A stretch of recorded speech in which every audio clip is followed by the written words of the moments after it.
એટલે સાંભળો છો, મહેમાન નીકળી ગયા છે હવારદીના અને હમણાં પગવાની ચારીમાં છે. કાળીને ક્યાં 4 થઈ જાય અને ચા મૂકી જો.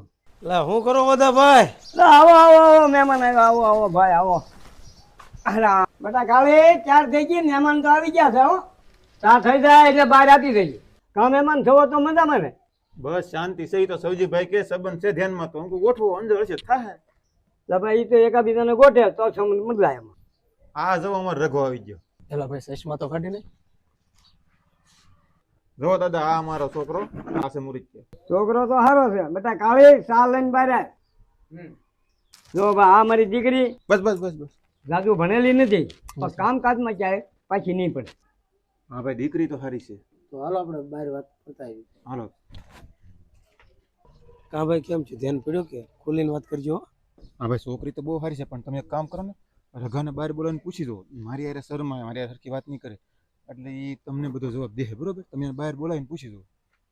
એને ગમે તો જ આપણે આ પડે ને, એમને ન આપડી દેવાય. સારું લ્યો ભાઈ, હું એને બોલાવીને પૂછી લઉં. હાલ તો ભાઈ તું બહાર આવી તો. કા ભાઈ તને છોકરી ધ્યાનમાં આવી ગયા? જેવું હોય એવું અત્યારે જ કહી દેજે. છોકરી તો મને ગમે જ છે, પણ મારે એની યારે એકલા વાત કરવી છે. હાલ તો હું એને પૂછી લઉં. ઓદા ભાઈ તમને કઈ વાંધો ન હોય તો છોકરો છોકરી હારે વાત કરવા માંગે છે. હા એ એકાબીજા એકલા બેહીને વાત કરી લે તો એને ધ્યાનમાં આવે કે નહીં આપણને ખબર પડી. હા વાંધો નહીં, તમે તારે ભલે એકલા બેહીને વાત કરી લે.